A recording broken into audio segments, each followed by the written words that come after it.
Bienvenue dans notre tranche d'émission Ezolobama. Ezolobama ezali émission ou ezali dédiée à la communauté congolaise partout dans le monde. Ezolobama eza tranche ya émission ou ilobaka actualité nyonso ezoleka na population, na diaspora, donc dans l'ensemble de la communauté congolaise partout dans le monde. Dans cette tranche d'émission, vous allez découvrir beaucoup d'informations nyonso ou ezoleka que ce soit na Congo, que ce soit Libanais à Congo, na milieu nyonso ya ba Congolais, na kati ya diaspora na Congo ou soit partout dans le monde ici ka vous allez. Et ceux qui vous allez pour la première fois Olanda biso na kati na mission oyo, invité au s'abonner na chaîne na biso juste en bas de cet écran, au s'abonner, au activer cloche na yo la notification pour que enfin prochain numéro aux ala toujours au courant ya ba programme na biso.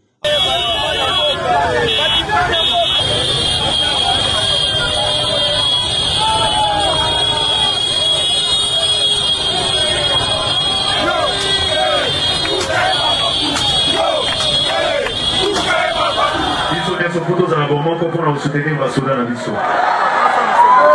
Rendez-vous na pesi bino kaka boza la mobiliser.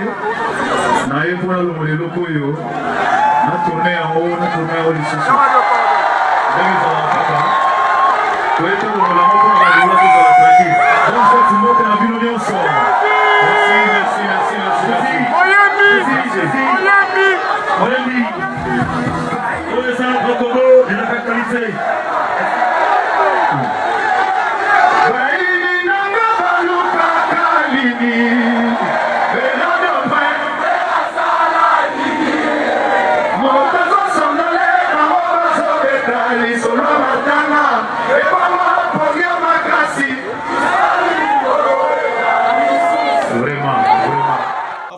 Émission na biso tokozala ingrate to remercier bandeko na biso ya FARDC oyo bazo bundela biso oyo bazo défendre mabele ya Congo dans son entièreté. Ici kabi bazali na Frankuna, c'est l'amour du patrie. On est de cœur avec vous. Ici ka bozo bunda pona mboka na biso Congo. Bozo défendre territoire na biso, bozo défendre ba centimètre nyonso ya territoire na biso. Vraiment to pesi bino merci na force nyonso to oyo bato nyonso bazo soutenir bino. Vraiment on est de cœur avec vous. To bo sanité bandeko na biso ya est ba réfugiés ba déplacés de guerre, tous ces mondes là qui souffrent vraiment tozali elongo na bino, tozo tcha bino na ba prière, tozo soutenir bino comme de près comme de loin.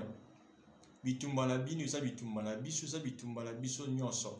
Donc biso pe étape na biso ezali oyo tokozwa tokoya pona ko défendre couleur ya drapeau na biso, mabele ya mboka na biso oyo bakoko na biso batikela biso ndenge toyembaka na hymne national na biso ezali ke tokolege mabele oyo na bana na biso dans son entièreté. Et nous allons bâtir ce pays plus beau qu'avant.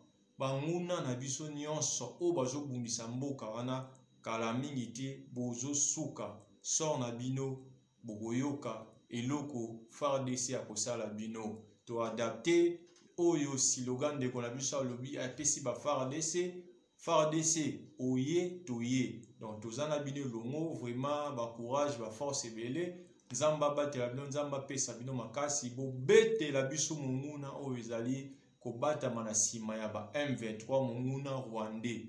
Nzambe asunga bino tokozala pe ingrate to pesa bandeko oyo nyonso bazo soutenir biso bisiana so bozwami na Amérique, na Angola, na Congo, na Europe, partout na Asie, tozo ba appel na bino vraiment toza reconnaissant.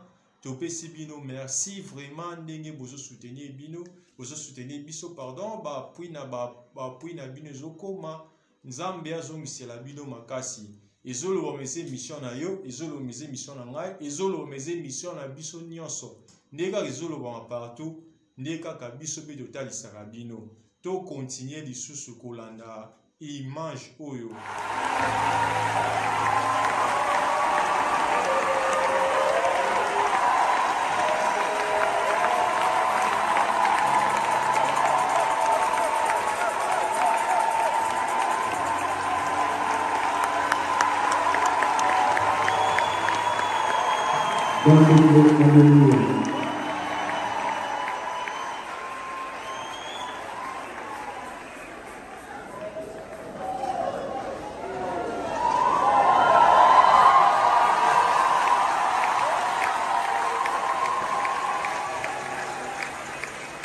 Alléluia. Vraiment, pour les lots, et ça veut dire pour remercier les lots, et puis pour le repos de l'ensemble, et si tu as un salaire qui est si tu as un passe, vous devez le faire. Et malheureusement, na kolekani watu mkoroga kwa kifale na kita na ya tungo de logo na mbule zake makasi na lelo kule kiti na mimi nasema ndio na mkuu na tungo de logo na vile na sifa bete botika jinga yetu Pastor Moïse tika jinga yetu ndio na tika jinga yetu na sisi nzambe hapa kwa bino hapa kwa bino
image ya ndeko na biso balanga nzembo na biso mibale oyo tobandi kopesa ba nouvelle na bango ndeko na biso pasteur Moïse Mbiye ya représentant légal ya Cité Bethel na limete kuna oyo azali pe mulanga nzembo oyo babengaka na musique religieuse oyo asepelisaka biso vraiment pasteur Moïse esika ozali kolanda biso topesi yo mbote ozali na soutien na biso nyonso parce que musique osalaka eza musique oyo edifiaka musique oyo epesaka nzambe lokumu esika azali actualité na biso ezalaki accompagné na ndeko na biso mpe abetaka musique oyo tobengaka musique ya rumba to soit ba musique profane ndeko na biso Hervé Ferregola lelo actualité na biso ezalaki dédié na bango mibale parce que ezolobama partout na monde ezolobama omoni tina ya émission oyo ezolobama tuna gérer et comme Swentaibo ako expliquer bino tina ya émission parce que ezolobama ezali tranche kaka ezolobama na communauté na biso ezolobama lelo partout dans le monde entier que Moïse Mbiye et Ferregola quel dio tolandi biso nyonso.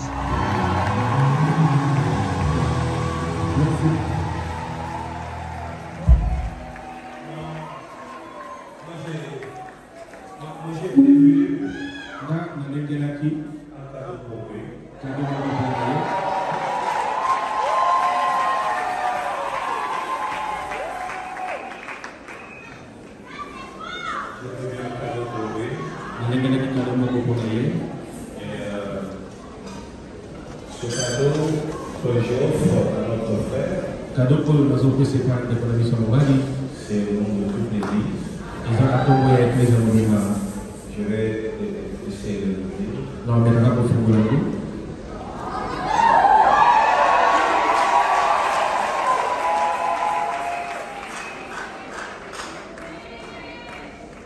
Pourquoi notre frère, pour la langue de Conabiso, au nom de toute la cité d'Éden, la Congo c'était le thème de non seulement nous avons prié pour toi,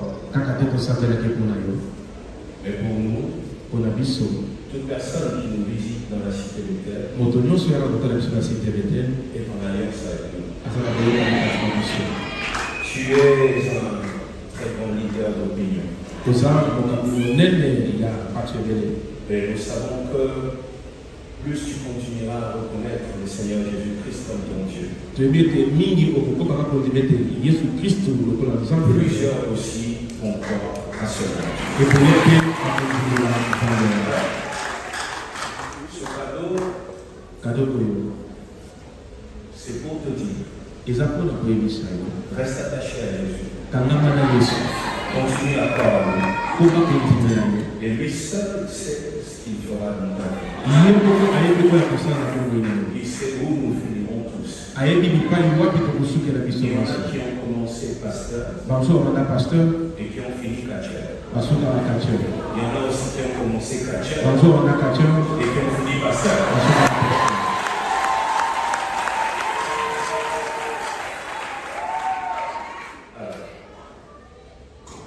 Là-dedans,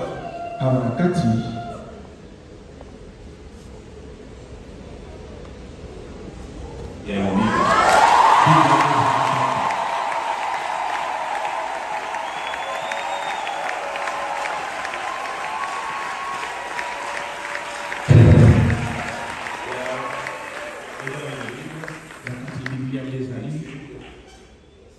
Et notre livre Assurance du salut. Et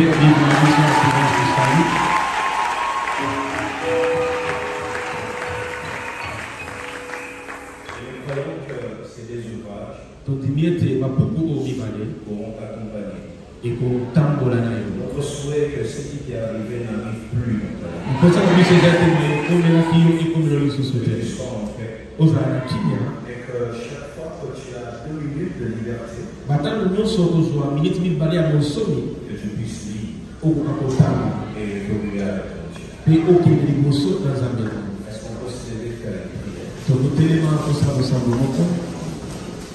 Nous allons demander à Dieu sa grâce et sa miséricorde sur son Fils, au nom de Jésus-Christ. Seigneur Père de toute gloire, Dieu des armées, nous te remercions pour ces jours combien précieux pour nous, pour l'artiste musicien Ferregola. Nous remettons cet artiste pétri et bourré des talents entre tes saintes mains. Tu es le seul Dieu qu'il reconnaît. Protège-le, bénis-le, garde-le près de toi. Au nom de notre Seigneur Jésus-Christ, nous avons ainsi prié. Amen.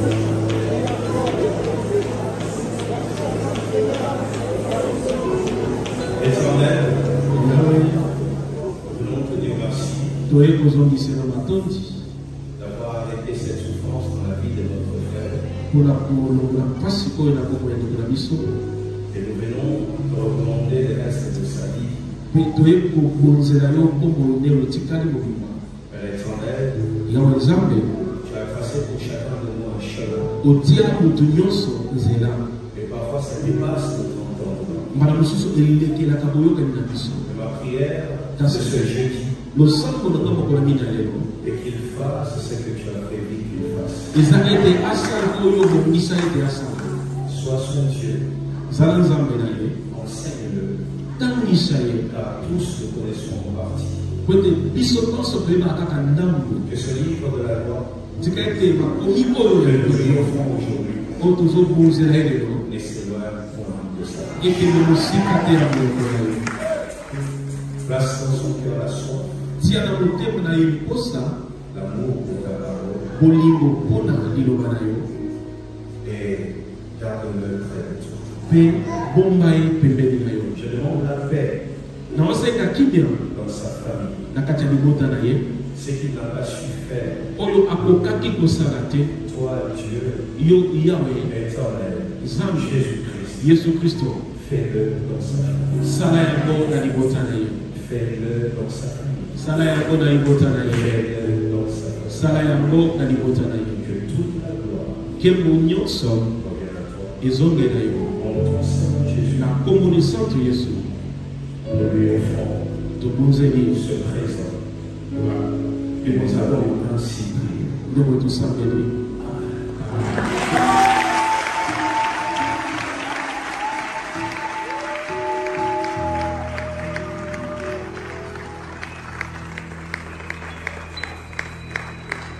les Seigneurs, pendant qu'il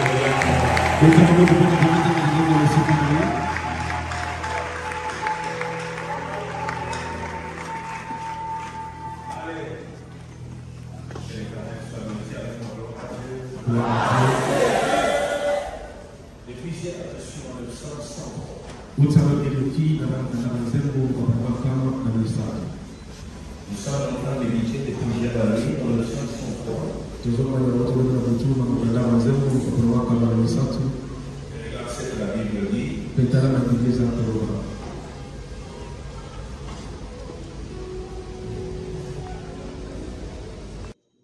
Soki tobosani te komona lelo présence ya ndeko na biso Hervé Ferregola na kati ya cité Bethel ezali ya kokamwa ti peut-être bato ebele bayebi te mais lelo biso tozwi opportunité to expliquer bato pourquoi Ferregola kozonga na ye na Kinshasa aponi kaka église ya cité Bethel mpona koya kosambela koprier elongo na bandeko.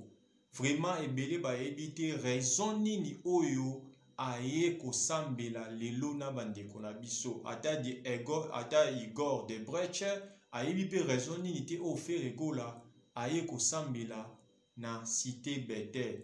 Yango to ningi bolanda raison nini oyo epousse ndeko na biso Ferregola aya kosambela na cité Bethel. Yango balobaka toujours ke na tango ya pasi nde bayebaka baninga malamu. Na tango ya pasi nde okomona kia apporter soutien epai na yo. Nani amemelaki yo soutien. Yango wana ezalaki comme merci pona Ferregola. Vraiment toloba mingi te bolanda nano image oyo bro comprendre pona nini Ferregola aponi kaka cité Bethel après kozonga na ye après ko passer un bon moment plusieurs mois na Europe azongi na Kinshasa église ya liboso aye ezali cité Bethel. Beaucoup comprendre ngo biso nyonso esika bozali kolanda Joël Mukiadi tolanda vidéo. Je bénis encore le Seigneur pour une deuxième chose. The Lord for one more thing. Il y a quelqu'un qui est en train de dire, oh, pasteur a 8 ans, donc qu'il te aussi l'arrêta. People say that we shall go out with it late today. On va s'adapter. Now we shall adapt. Écoutez, j'étais un jour j'étais en voyage. I went for a journey. Et dans l'avion, je croise un musicien qui ne fait pas la musique chrétienne. I met a singer that doesn't play Christian music or gospel. On a parlé d'abord à l'aéroport de Kinshasa, à Njili. We were speaking at the airport of Njili in Kinshasa. On a pris le même avion. We got the same plane. On était presque ensemble dans l'avion. We were together in the plane.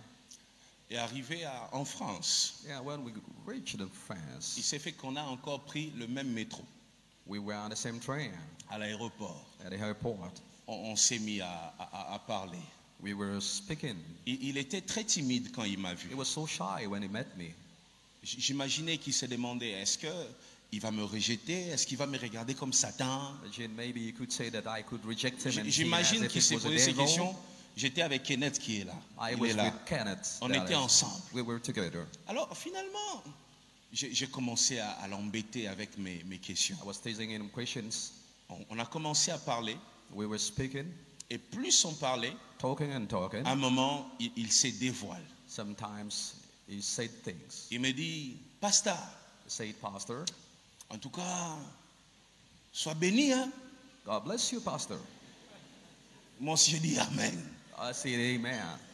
Et il me dit, Holocauste, He said that, Holocaust, c'était un grand séminaire, hein. oh, it was a great seminary. Oh, Oh, c'était ça, hein. say that was it. Et j'étais là, oh, I said, Holocauste. Holocaust. Le séminaire sur l'Holocauste. Then Holocaust Il me dit, seminary. oui.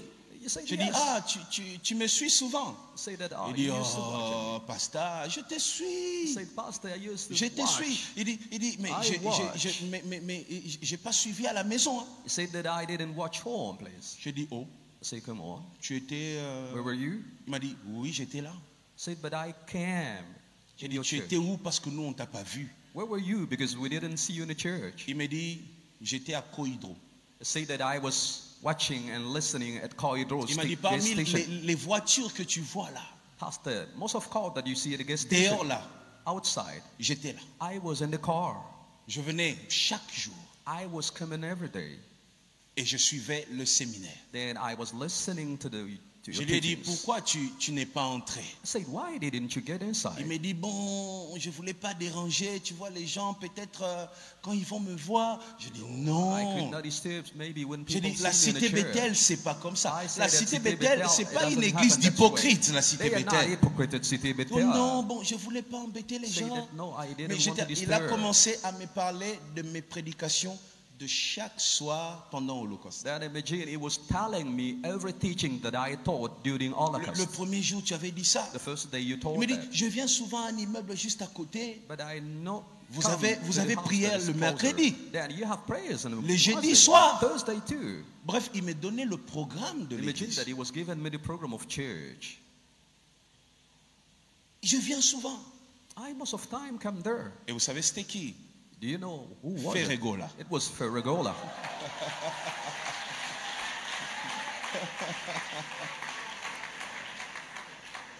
Ferregola me disait, il vient souvent, il s'arrête là Then Ferregola said that I most of time come and et stay there. il écoute mes They are prédications. listening to my preachings. Je lui ai dit, écoute, on va rester en contact. I say that, imagine, we shall be in touch. Et j'ai appris qu'il est en prison. So I heard that he's in prison now, he's in jail. Je ne sais pas si c'est vraiment le cas. Je don't know n'ai if pas it's de maybe contact how- de son entourage. I don't know exactly any one of his Mais neighborhood, personnellement, j'ai beaucoup prié pour lui. but I personally prayed for him. Et j'ai écrit. That I wrote, Et je suis très inquiet, I am sad. personnellement.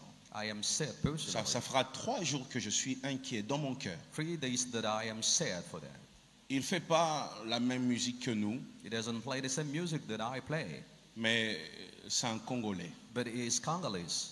un digne fils du pays He is a son of the country, et un artiste, then an artist, un très grand a artiste. great artist of the country. Et il ne faudrait pas que la culture du pays meure comme ça. And the culture is not dying, that can't die that way. Qu'on soit chrétien, qu'on soit musulman, Be you Christian or Muslim, lorsqu'il y a une personne when somebody qui représente la nation, that represent the nation or the à country, l'intérieur comme à l'extérieur du pays, outside or inside, il ne faudrait pas accepter you can't agree que de telles personnes puissent finir dans la honte. that those kind of person be shamed. Dieu sait God knows à quel moment cet homme va peut-être le servir à sa manière. maybe sometimes that person will serve God by his own Mais way. je me tiens là comme je me place pas sur la liste de leaders dans le pays, non. I am not on the list of leaders of our country. Même pas un influenceur, non.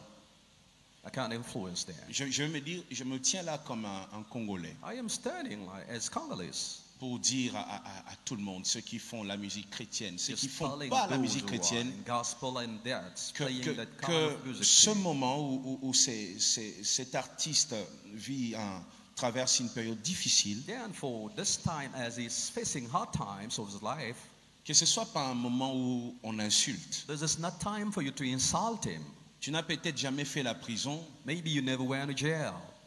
Nous autres, on a eu des gens qui ont voulu nous voir en prison. We had persons that needed us to be in jail. on sait ce que c'est. we know exactly what it means. Vous voyez? Do you see? C'est le moment où tu réfléchis. There's a time that you think more. Tu réalises peut-être que tu ne mérites pas ça. Sometimes you say that you could not be Mais that. les choses ont fait que tu te retrouves là. But sometimes you go to jail that way. Je ne souhaite pas qu'en ce moment il y ait des gens qui passent à la télé pour insulter cet artiste. Please, people, don't come on TV just to insult the artist. Je ne veux pas ça. No, don't do that. C'est le moment où même si on ne s'entend pas, on dépose les armes, Time on has prie, come on when soutient. you will not faint, but you pray for him. Le Congo a besoin de ça. Congo needs that too. Qu'on s'aime, That we need to love qu'on each soit other. ensemble. We need to be together. L'apôtre Paul dit, pour ceux qui nous divisent, Apostle Paul says, for that dividing us, l'Éternel nous éclairera. the Lord will light it. J'accepte pas ça. J'étais tellement inquiet que je suis entré sur Internet pour voir les émissions, pour comprendre il s'agit de quoi. I was so sad that I went on internet to see exactly what happens to him. Et je voyais des gens se moquer de I lui. saw many people mocking him, Je- insulting him sometimes. Je connais presque tout le monde dans ces milieux-là. Je les ai tous rencontrés. I know all of them. I sometimes encounter them. Je vais dire aux Congolais une chose. I am telling Congolese one thing. En fait, Fally. Fale Ipupu. Fally. Fale. Comment on cite son nom en anglais? Fale. This is the way they can say that. Fally Fale n'a pas besoin que Ferré meure pour qu'il soit Fally. doesn't need Pharaoh to die that him to be Fale Ipupu. C'est une réalité. That is a reality. Il n'a pas besoin que Ferré soit en prison. He Il n'en doesn't a need pas Pharaoh besoin. to be in jail for Mais that. quand on voit des gens se lever But when they see et se people réjouir, singing and je mocking, pense que lui-même, là où il est, il ne se réjouit pas. sometimes where he is he's not happy Mais of c'est that. souvent l'entourage But the neighborhood qui parle. that speaks more. Son talent suffit pour qu'il soit ce qu'il est. His talent is enough for him to be that. Moi j'ai he is. toujours cru que je n'ai pas besoin de détruire quelqu'un pour être Moïse Mbi. I don't have to destroy and to kill somebody for me to be Donc what je I am. demande à cet entourage-là I ask it to the neighborhoods de comprendre que Fally n'a pas besoin que Ferré meure, Ferré n'a pas besoin que Fally meure. Fally Leur doesn't need talent her to die or suffit one of them. Their talent is enough for that. pour qu'ils soient ce qu'ils sont aujourd'hui. Let them be well Donc, known. c'est-à-dire Make que it c'est un pure. moment That this is où nous time. voulons que les armes tombent. That's we have to draw up how it Et goes. je vais dire à sa famille, je prie pour vous. I am telling the family of them that I'm praying for you. Je vous ai écrit parce que je prie vraiment pour vous. I wrote because I pray for Et je you. veux que ce moment passe. Merci de revenir dans notre émission. Tobosanité na ngambo ya États-Unis, bandeko nyonso bozo soutenir biso vraiment topesi bino merci tokozala vraiment ingrat te poto remercier bino esika bozo soutenir biso de loin na kuna na mboka ya Oncle Sam Iget Bongo HB. Merci vraiment pour notre soutien na yo. Tobosanité de Konabiso Chirac Kabengele. Vraiment Nzambe abate la bino, Nzambe a soutenir, Nzambe azala la bino.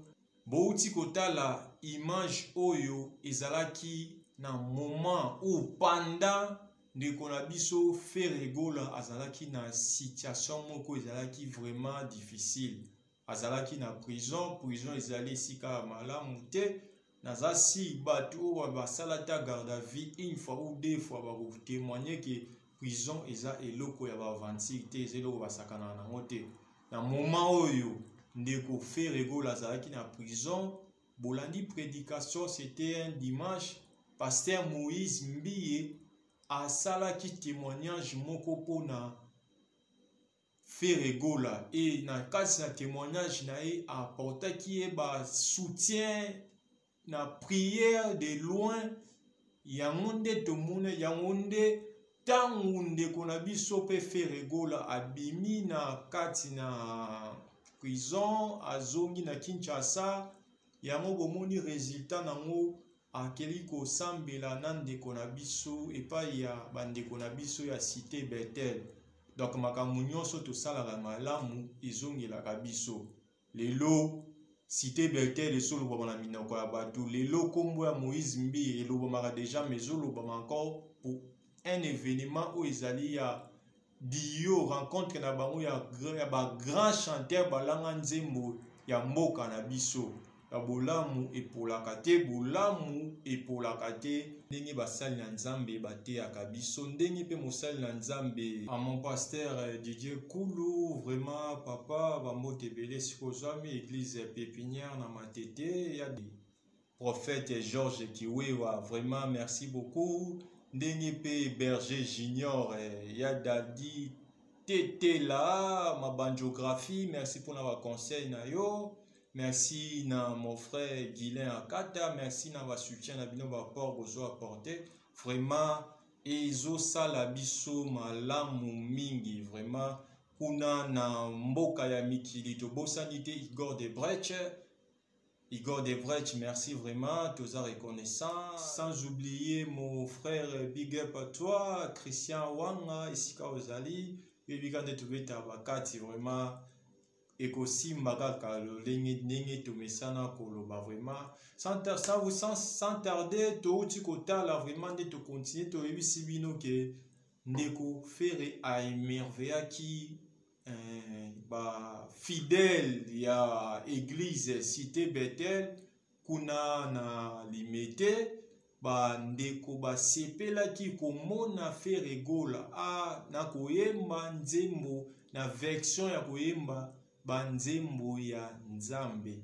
Tala esengo atiaki na kati na mitema ya bato. Jino Mulaja de Panam, Dada Wasenga, merci pour na soutien na yo. Vraiment, elikaki malamu mingi. Continuaka kopesa toujours ba conseil, to pe continuaka kopesa toujours ba conseil que il faut ko sala bolamu na mokili. Bolamu efutaka. Lelo présence ya Ndeko Ferre na église cité Bethel. Ce que j'ai en terme, ce que j'ai en image, c'est déjà quelque chose où ils allaient implice à apporter dans la cité Bethel. Parce que présence n'est déjà koyawana tout le monde en Afrique, ba olobela yango, ba otala yango, ba olanda, ba tualinga Ferre Gola baza partout en Afrique, baza partout dans le monde. Et ba koyoka akeya pe l'église cité Bethel, donc c'est ça où il a apporté implice pe. Donc yango bomoni dans l'église, même pasteur Moïse Mbi azaki content pour mon présence à Ferre Gola. On ne sait jamais aussi, peut-être un jour Ferre Gola a kokenepe ngambu ya musique chrétienne, musique religieuse ou ikumisaka nzambe. On ne sait jamais dans la vie, vraiment, où ezalaki moi image to information to partager na bien to. Et bien voilà, tokomi na suka ya émission na biso na mokolo ya lelo. Tokozala ingrate to remercier o ezali partenaire numéro 1 na biso chaîne ya mboka tokomona nyonso na Congo ndenge ezolobama. Tokomona nyonso na Congo awa okomona tout ce qui se passe na kati ya mboka Congo et na batu nango dans l'ensemble partout dans le monde communauté congolaise. Ici Kai Bazwami, vraiment quand des alaka, va merci Belé, Sarah Faye, Tobo Sanité quand des atoza, tout ça quand des alaka, Abo Sanité, mon frère, ma sœur plutôt, Nicolette Mayela, docteur, soutien zoko amakasi, vraiment yekuna, sori maman za, pembeni vraiment, femme sage ya solo.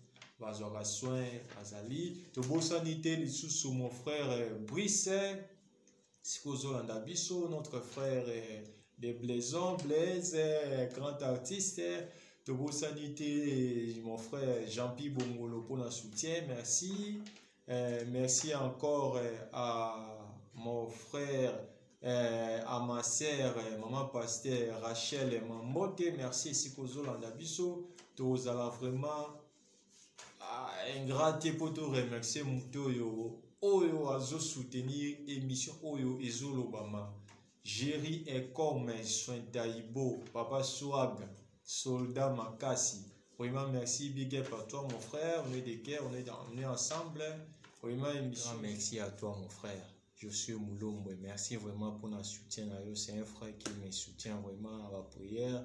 Nzambe abatela yo na Bélange. Mission atelier, mission à conseil, mission ya lolenge mususu ya manière mususu ya komona makambo. Vraiment à la prochaine, à suivre. Mbala Sima, merci beaucoup, bye.